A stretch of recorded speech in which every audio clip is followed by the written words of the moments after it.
अस्सलाम वालेकुम वीवर्स, कैसे हैं आप लोग। मैं आपको अनी की किचन में वेलकम करती हूँ। आज मैं आपके साथ शेयर करूँगी लहसुन के लड्डू बनाने की रेसिपी। बाजरे के लहसुन के लड्डू बनाएंगे आज हम। देखते हैं किस तरीके से बना रहे हैं और किन किन चीज़ों की ज़रूरत है। ये मैंने बाजरे का आटा लिया है और ये मैंने तेल लिया है। तेल तकरीबन मेरा आधा कप है और बाजरे का आटा तकरीबन 2 कप है। नमक लिया है टेस्ट के हिसाब से, मैंने ये आधा चम्मच लिया है, आप अपने हिसाब से डालेंगे। और ये लिया है मैंने हरा लहसुन। जिस तरह हरी प्याज होती है इसी तरह का दिखने में हरा लहसुन होता है। इसको मैंने बिल्कुल बारीक बारीक सा काट लिया है। ये तकरीबन मैंने लिया था अराउंड 12 से 15 जो हरी प्याज के जैसे बंच मिलता है, इस तरह से मैंने इसको तकरीबन समझ लें कि इतने इतने से 3 बंच थे ये। तो मैंने इसको लहसुन भी आप अपने हिसाब से डालेंगे कि आप कितना बना रहे हैं। और लहसुन इसमें ज़्यादा होता है तो बहुत अच्छा लगता है लड्डू खाने में। सबसे पहले इसका आटा गूंद लेते हैं। इसका आटा बहुत सॉफ्ट साइड पे नहीं होता, बहुत नरम भी नहीं होता, दरमियाना होता है। और रोटी जो रेगुलर रोटी बनती है वो बेल के बनती है, लेकिन इसको बेल के नहीं बनाते। इसको मैं आपको बताऊंगी इसको किस तरीके से बनानी है। सबसे पहले इसका आटा गूंद लेती हूँ। मैं इसमें नमक डाल रही हूँ और मैं इसको आटे को गूंद के फिर मैं आपको दिखाती हूँ कि मैंने किस तरीके का आटा गूंदा है। ये इसका मैंने आटा गूंद लिया था। अब हम इसकी रोटी बनाएंगे, लेकिन रोटी हमें बेल के नहीं बनानी है इसकी। मैं आपको बताती हूँ किस तरीके से बनानी है।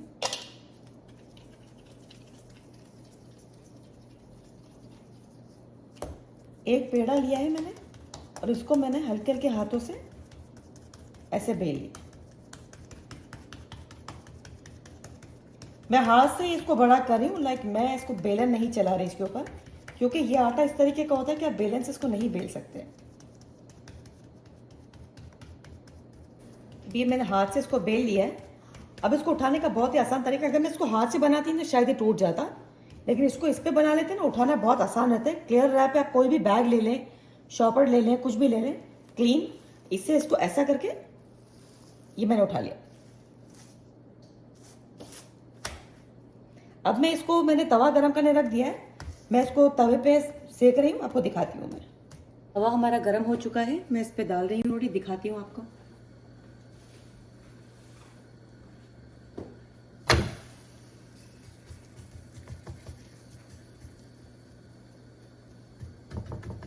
और रोटी आपकी टेढ़ी बने या किस शेप की भी बने, क्योंकि बेसिकली हमें इसे चॉपर में पीसना है, तो उससे कोई फर्क नहीं पड़ेगा, हमें रोटी का चूरा ही करना है।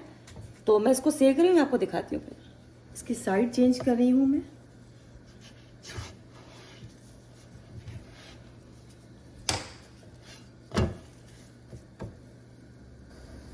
ये एक तरफ से अच्छे से सेक गया है, ये एक साइड से और कर रही हूँ उसको। तब तकरीबन 3 बनेंगे इस तरह की रोटली, इस तरह के 3 बनेंगे। तो ऑलमोस्ट एक ये रेडी हो रहा है, दूसरा मैंने रेडी करके रखा है। इसी तरीके से तीनों बना लेती हूँ, फिर मैं आपको आगे दिखाती हूँ कि इसका मजीद क्या करना है। अब मैंने ये ये रोटली तैयार कर लिए हैं और अब मैंने चॉपर ले लिया है। इस चॉपर में मैं डाल दूंगी इसको, ऐसे रफली सा तोड़ देना है इसको, बस ऐसे हल्का सा इसका चूरा कर लेना है। और फिर इसको चॉपर में डाल रही हूँ। दूसरा ये तेल मैंने लिया था, इस तेल को मैं गरम करने रख रही हूँ। ठीक है, जब तक ये तेल गरम हो रहा है इसको हम पीस लेते हैं चॉपर में डाल के। मैं आपको दिखाती हूँ कि हम लहसुन कब ऐड करना है, तेल कब डालना है इसके अंदर। ये मैंने इसको पीस लिया है और ये दिखने में कुछ इस तरीके का है। थोड़ा ज़रा सा इसके अंदर ऐसे हल्के हल्के से ऐसे चंक्स दिख रहे हैं, हल्के हल्के से देखें। और ये मैंने पीस लिया है, इसके अंदर मैं डाल रही हूँ लहसुन।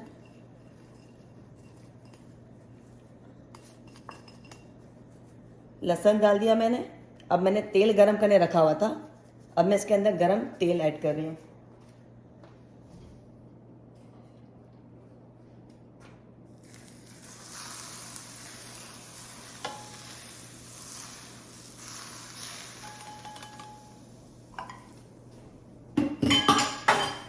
अब मैं इसको कवर कर रही हूँ 5 से 7 मिनट के लिए, फिर मैं इसके लड्डू बनाती हूँ, मैं आपको दिखाती हूँ। फिर ये मिक्सचर ठंडा हो चुका है, मैंने इसको मिलाया है। अब इसके लड्डू रेडी कर लेते हैं। जितने साइज का आपको चाहिए उतना आप इसको थोड़ा सा टाइट हाथ से थोड़ा प्रेस करें ताकि वो आपस में अच्छे से जुड़ जाए, वरना तो ऊपर से जुड़ जाएगा, लेकिन जब उसको रखेंगे थोड़ी देर में ये पड़े पड़े टूट जाएगा। तो मेक श्योर है कि इसको थोड़ा सा टाइट हाथ से थोड़ा सा बाइंड कर लें।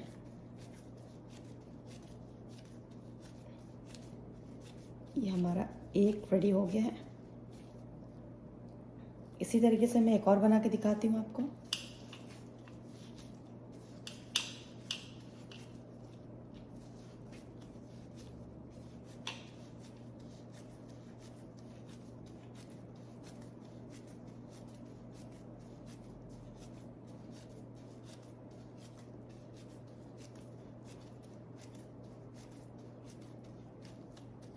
ये दूसरा रेडी हो गया।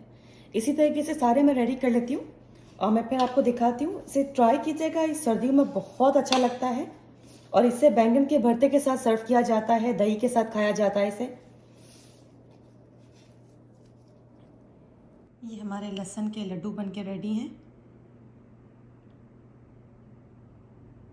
इसे ट्राई कीजिएगा, इंशाल्लाह आपके भी बहुत अच्छे बनेंगे। मुझे अपना फीडबैक दीजिएगा, आपको मेरी रेसिपीज़ कैसी लग रही हैं। इंशाल्लाह फिर आपके साथ अपनी नई रेसिपी शेयर करूँगी। अल्लाह हाफ़िज़।